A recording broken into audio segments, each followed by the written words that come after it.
Nomine Patris et Filii Spiritus Sancti. Amen. Ave Maria, gratia plena, Dominus tecum, benedicta tu mulieribus, et benedictus fructus ventris tui, Iesus.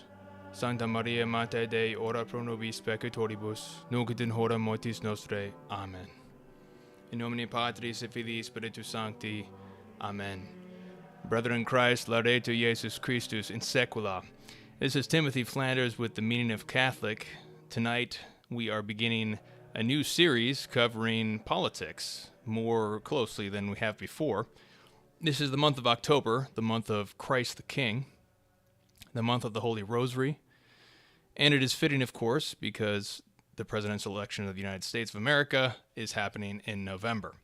So we're going to be covering tonight's a little bit of the history of some of the political issues that are coming into the fore, and also some moral theology from some of the moralists, from Ratzinger and Prümmer. And then we'll talk about making an argument about Biden.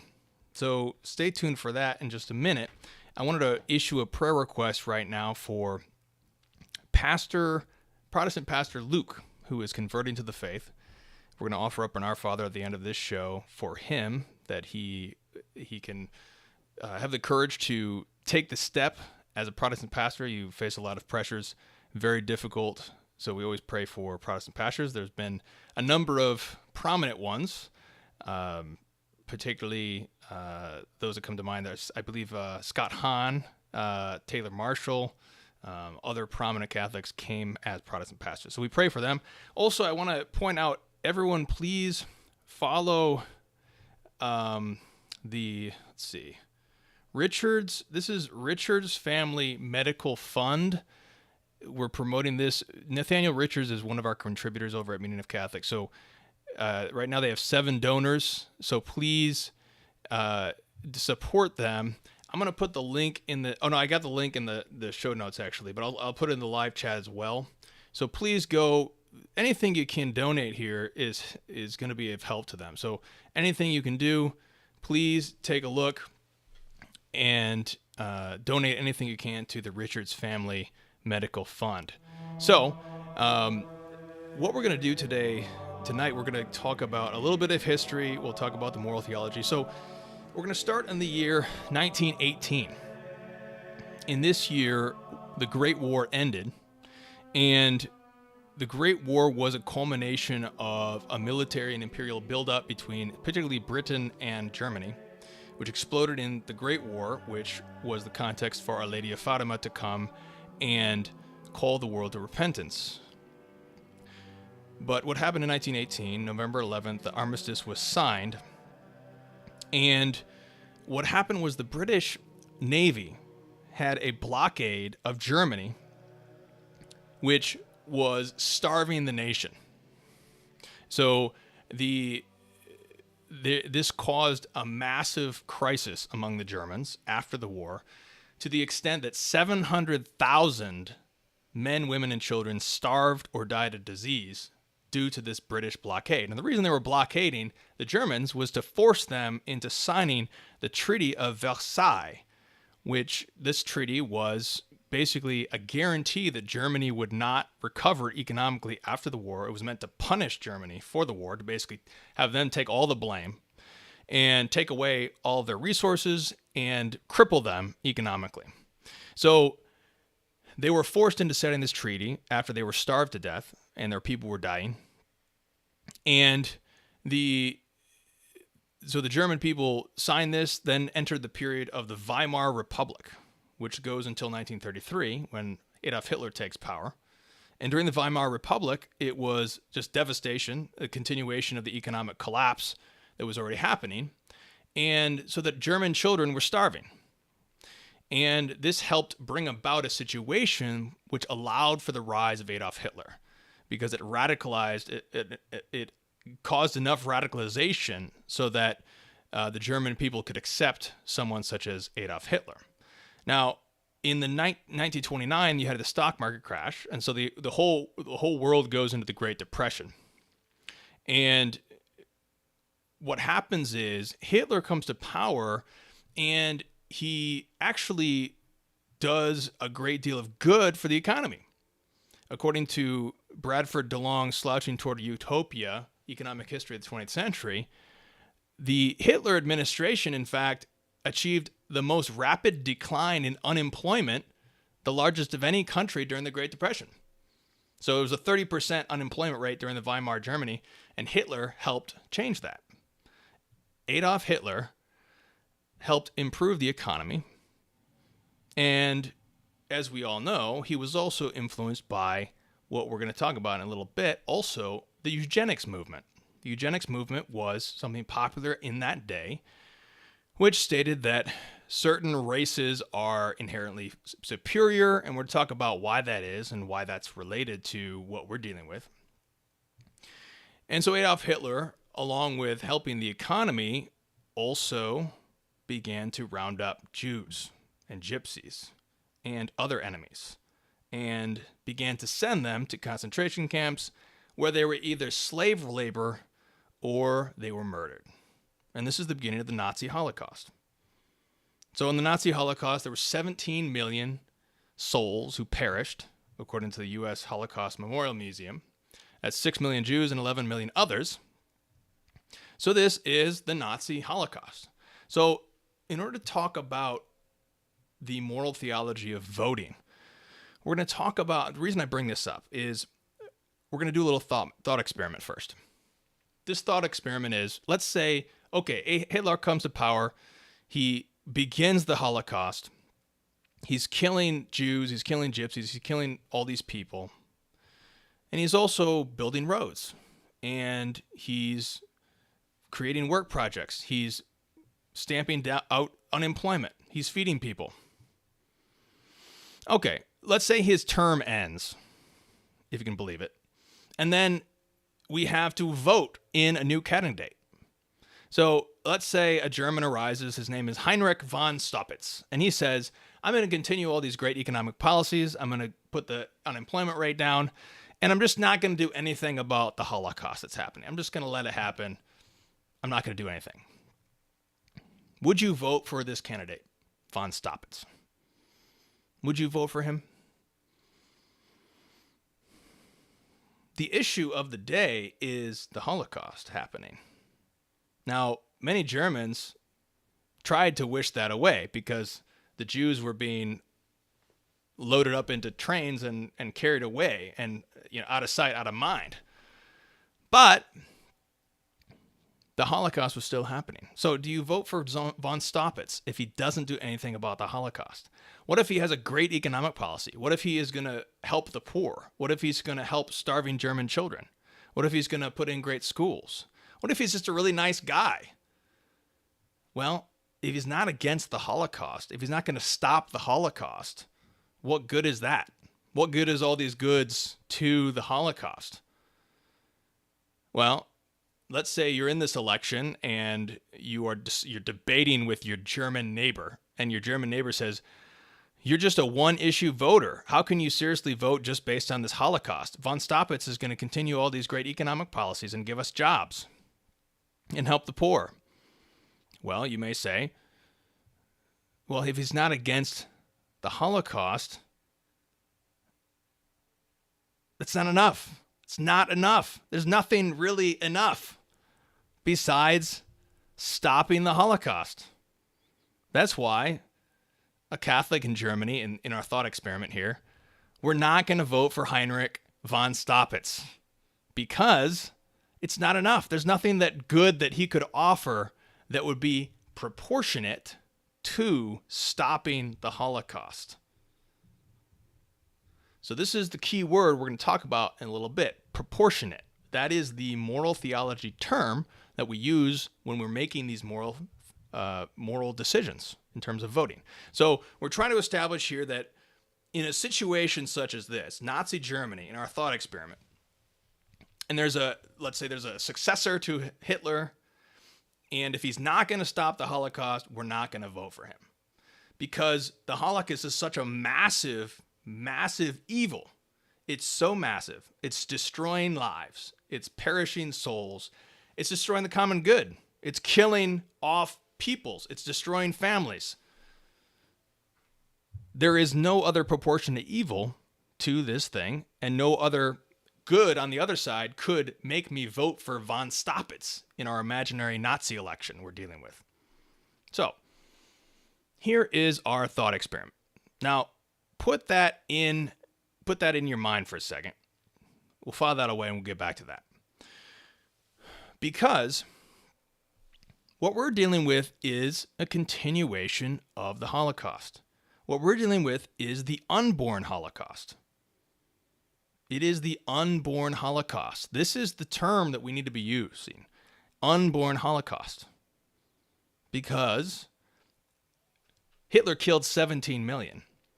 But the child murder in the United States, and this is just the United States, is from 1973 to 2018, according to the American Life League, 61.8 million souls perished without baptism.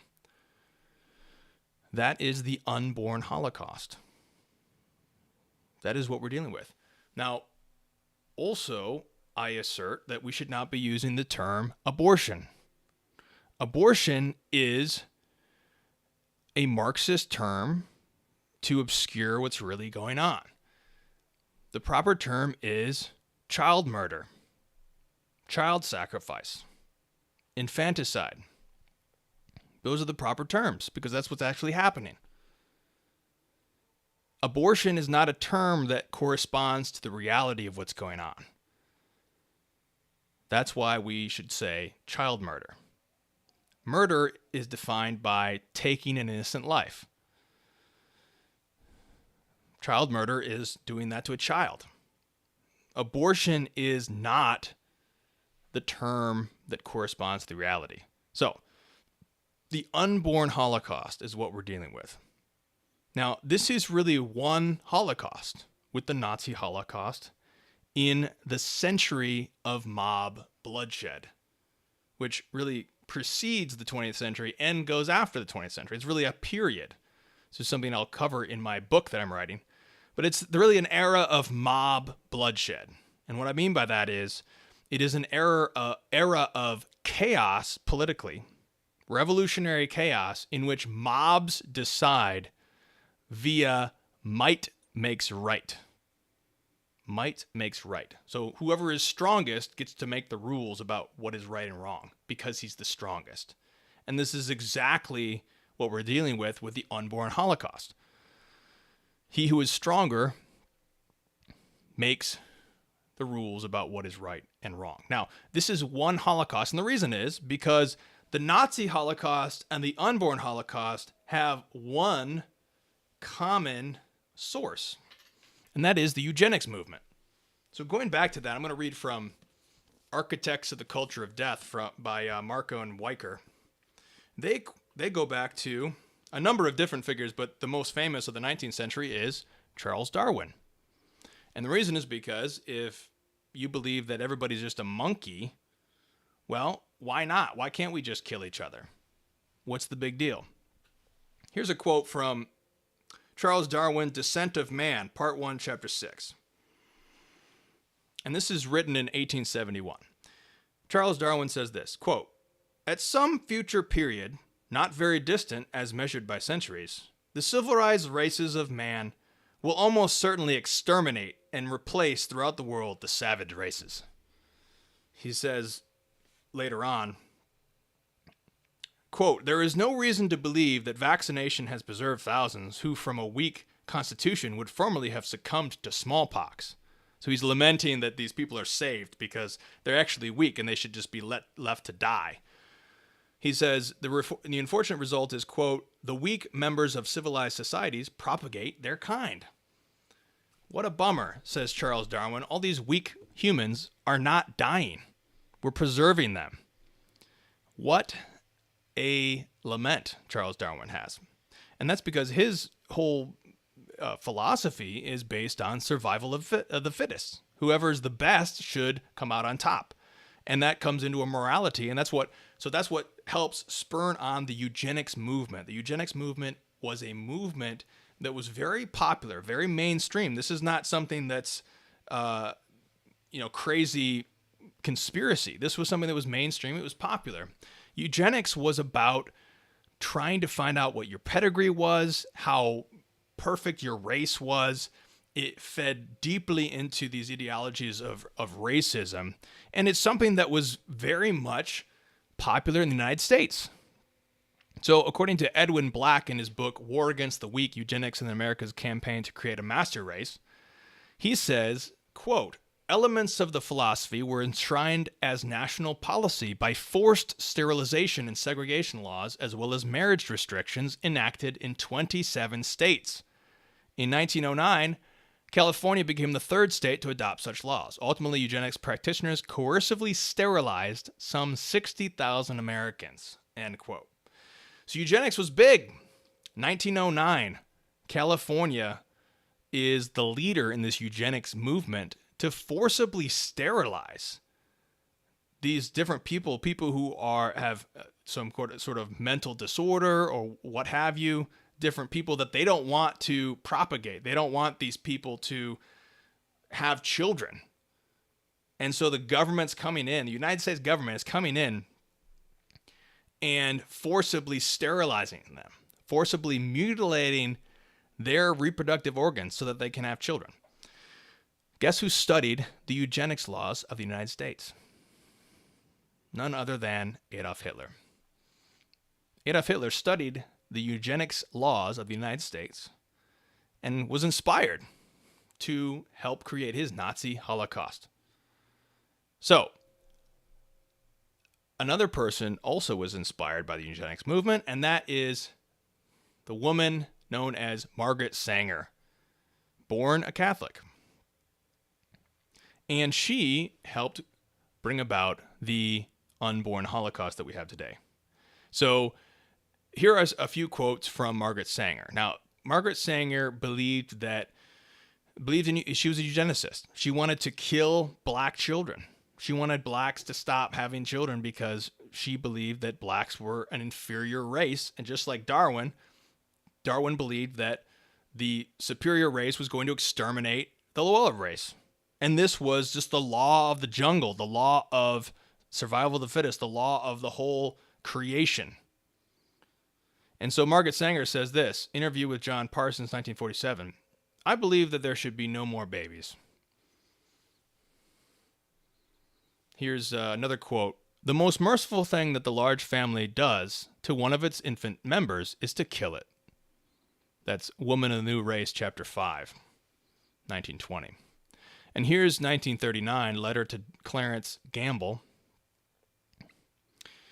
We don't want the word to go out that we want to exterminate the Negro population. Margaret Sanger, the founder of Planned Parenthood. So, Planned Parenthood is at the forefront of the unborn Holocaust of our day. Founded by Margaret Sanger, a eugenicist, racist,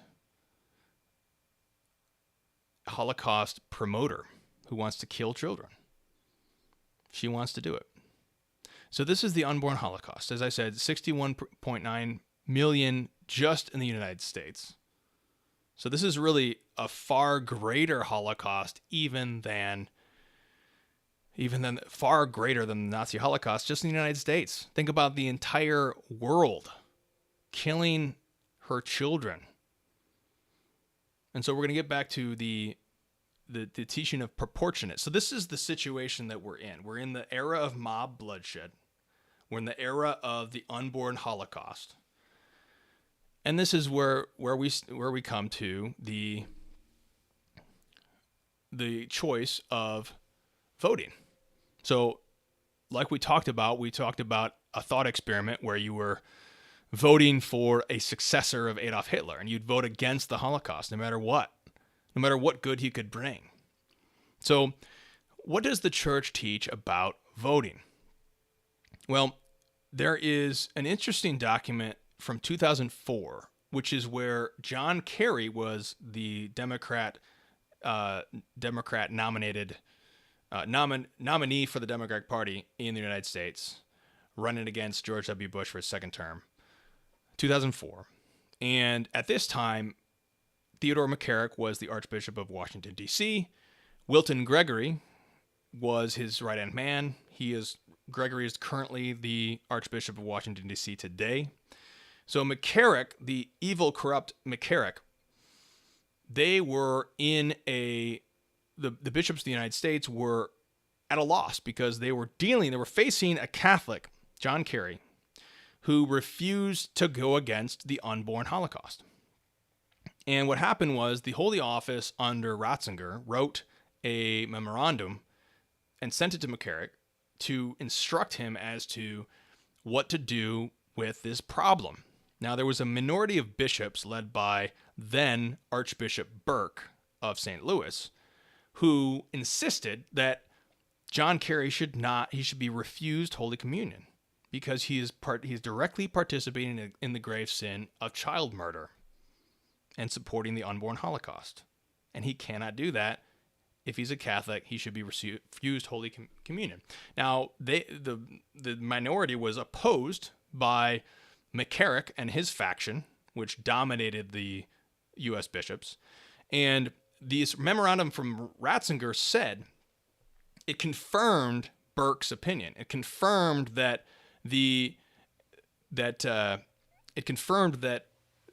who supports the murder of unborn children must be refused Holy Communion.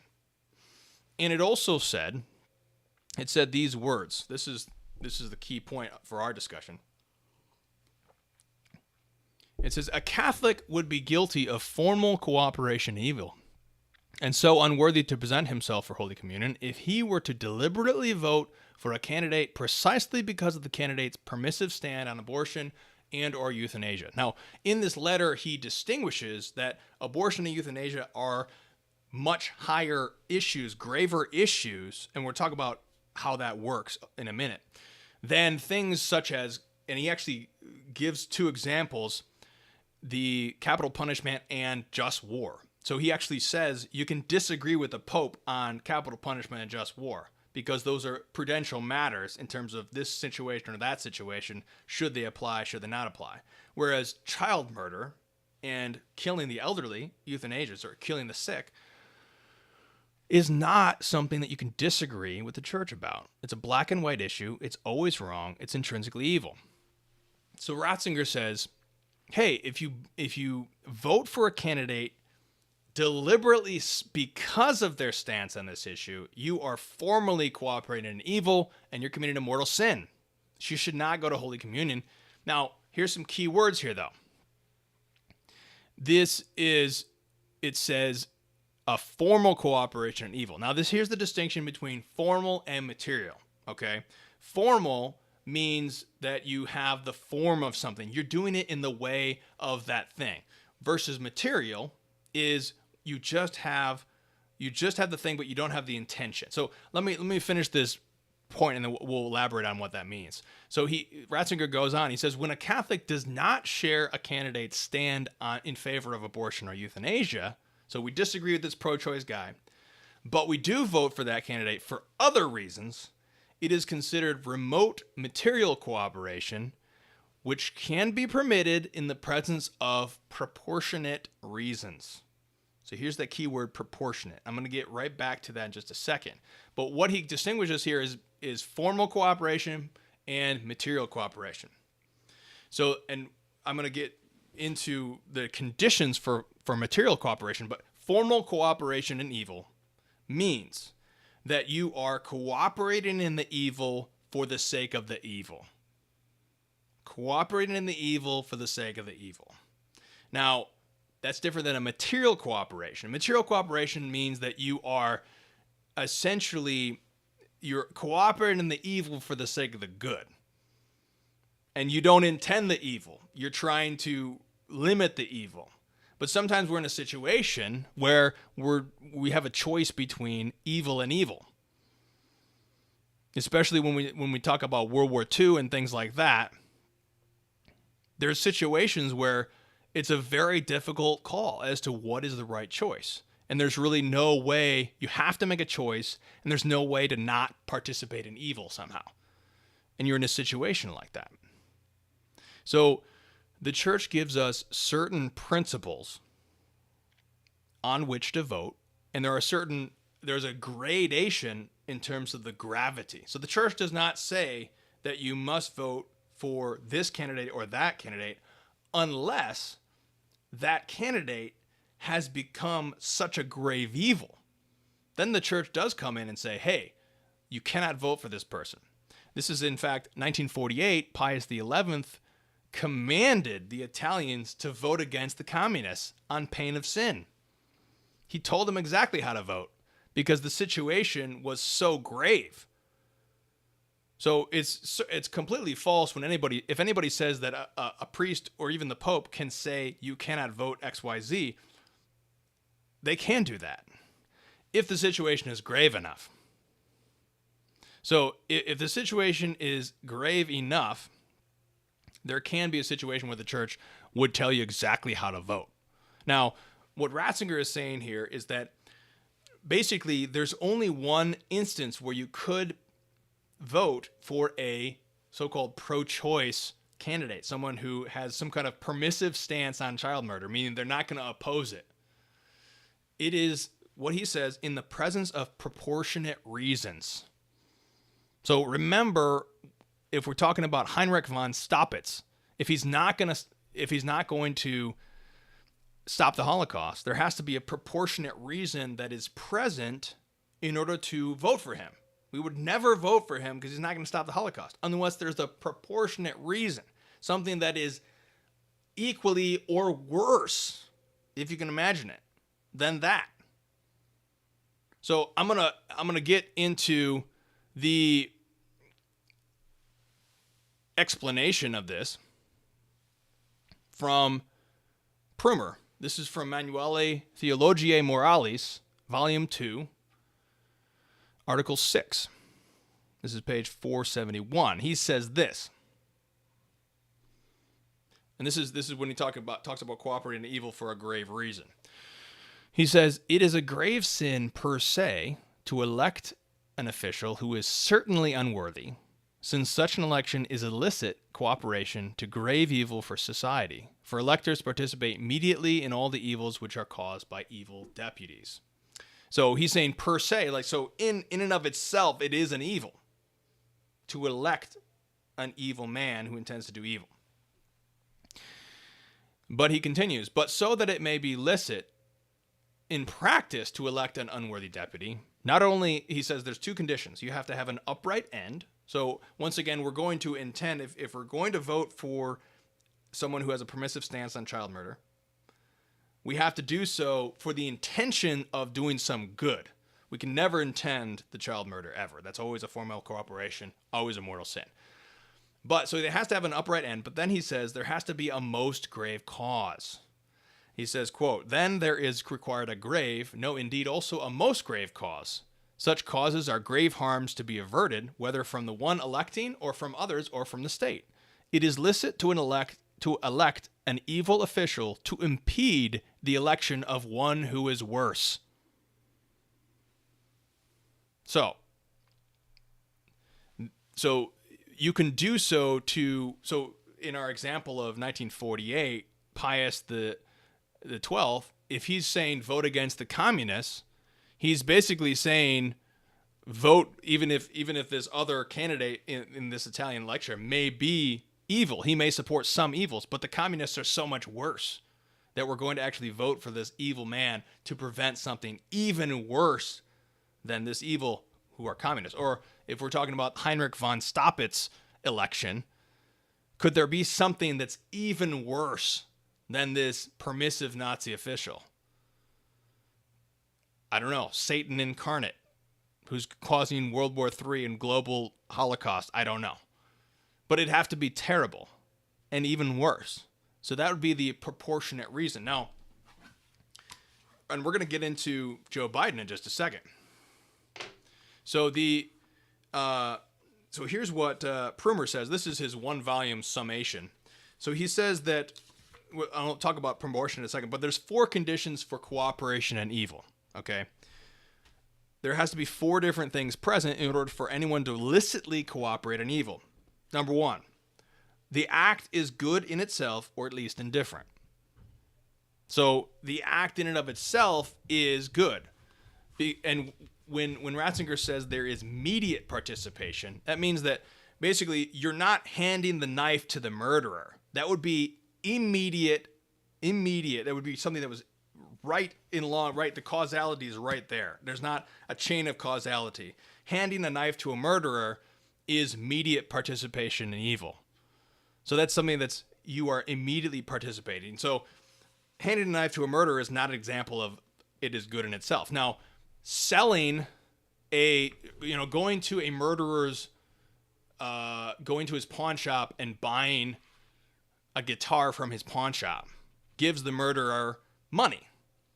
So now he has money and he can go buy a weapon. So the act in and of itself, I'm buying a guitar at his pawn shop, that is not an evil. Because in and of itself, it's a good act. Okay, so you're not participating in that murderer's evil. Now, number 2, its immediate effect is good.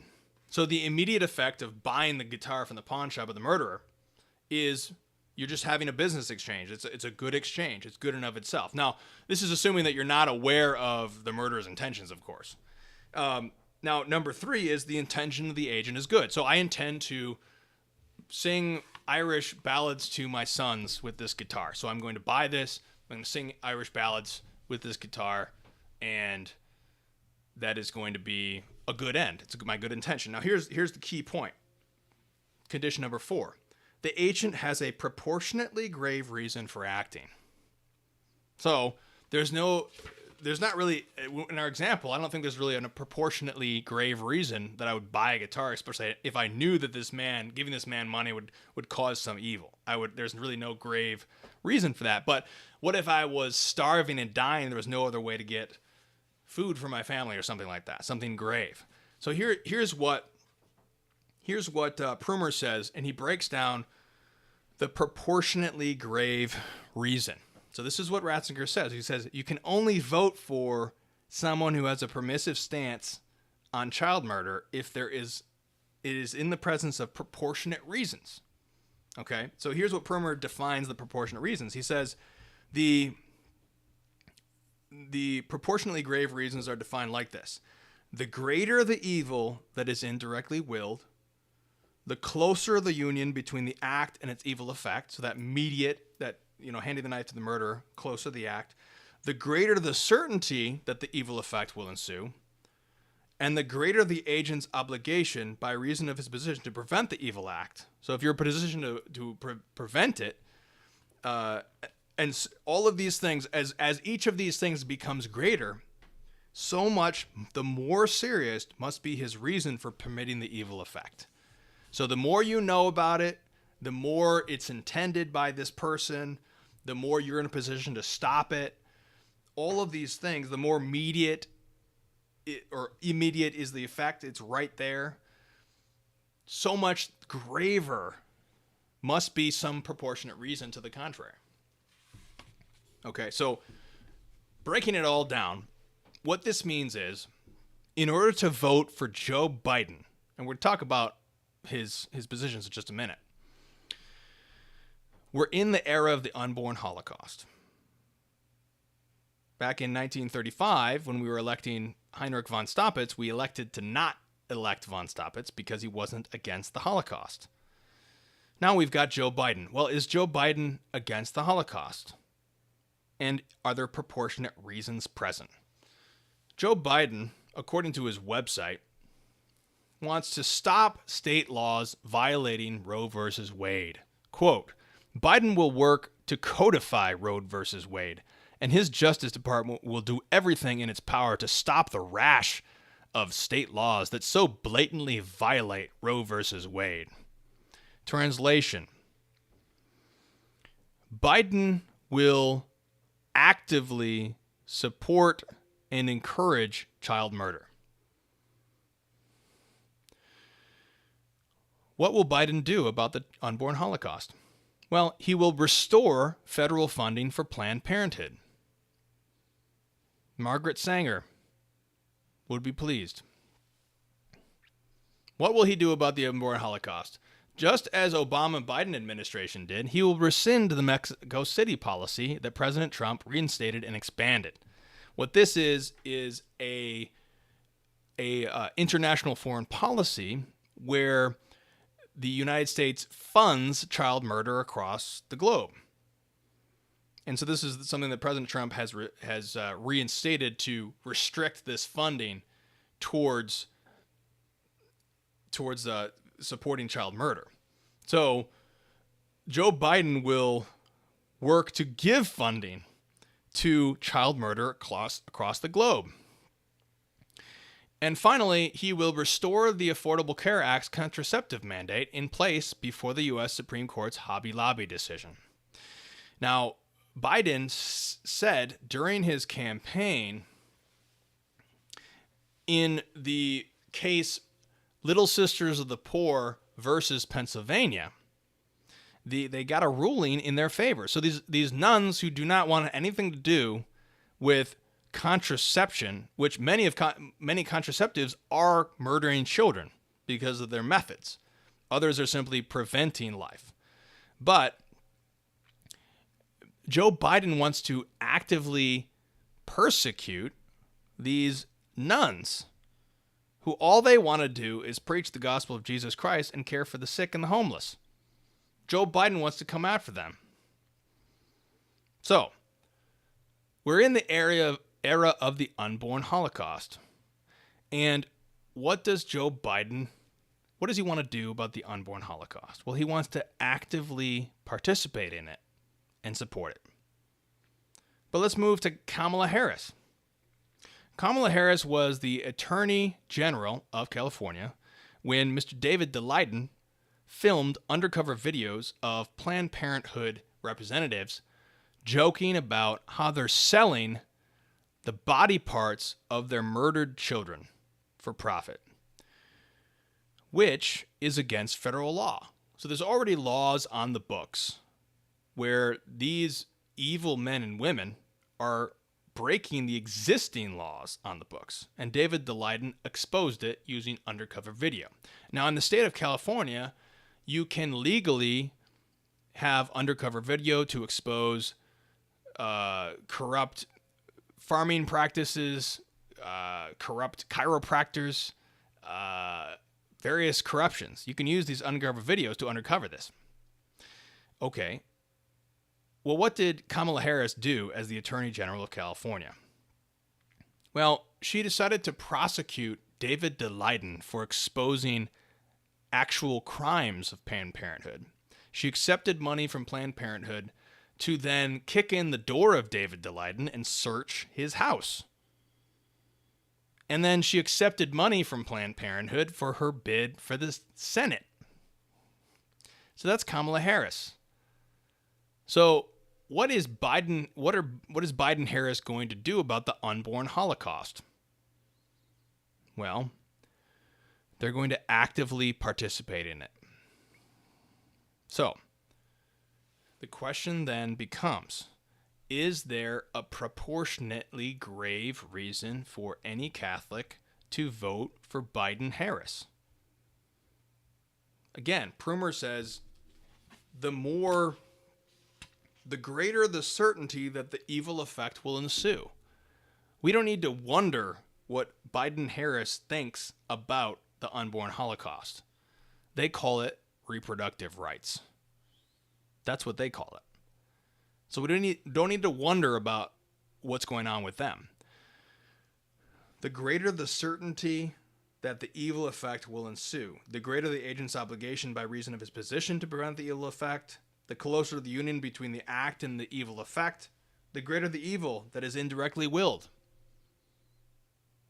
So is there any proportionate reason? Remember, Heinrich von Staupitz wanted to continue to help the economy of starving German children, but he wanted to continue the Holocaust. Well, is that a proportionate reason?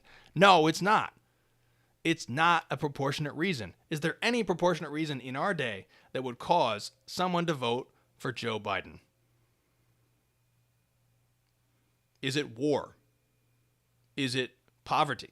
Is it immigration? Is it arbitrary imprisonment, drone strikes, capital punishment, sodomy marriage? He supports that. Is there any grave cause, grave proportionate reason? Now, one may argue that every human life is of infinite worth, and you can't just stack up the body bags and consider that as a greater evil. Now, that's true.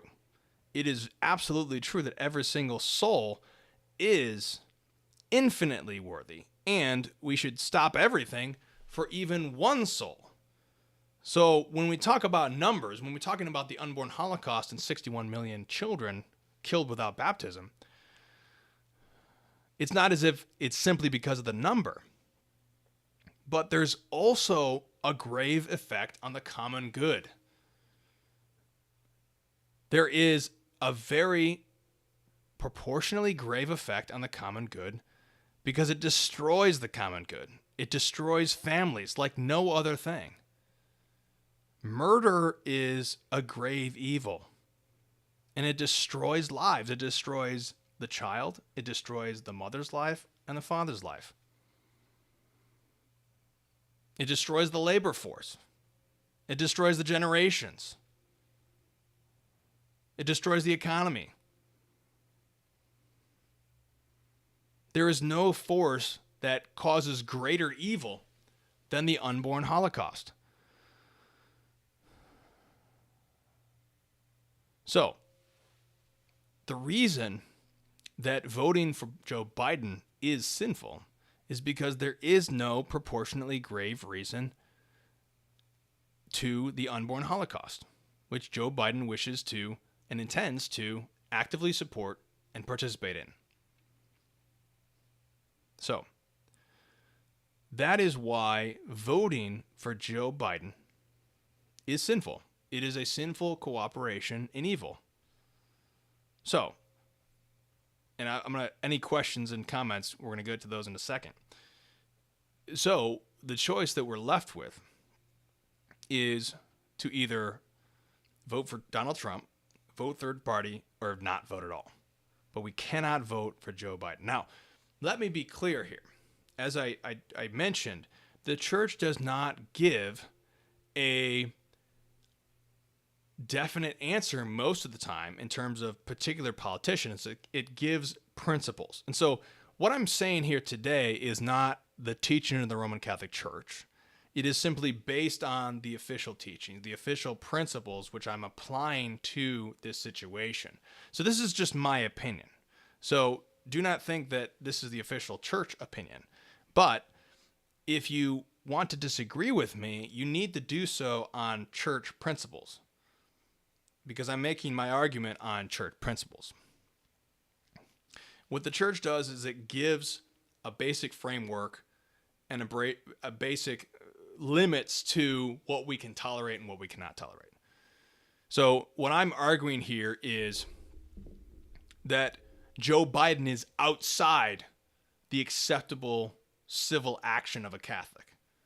It's outside what is licit for a Catholic to vote for. So I'm arguing that it is licit to vote for Trump, third party, or no vote. Potentially. Arguably. But it is not licit to vote for Joe Biden. So that is what I'm arguing in this video.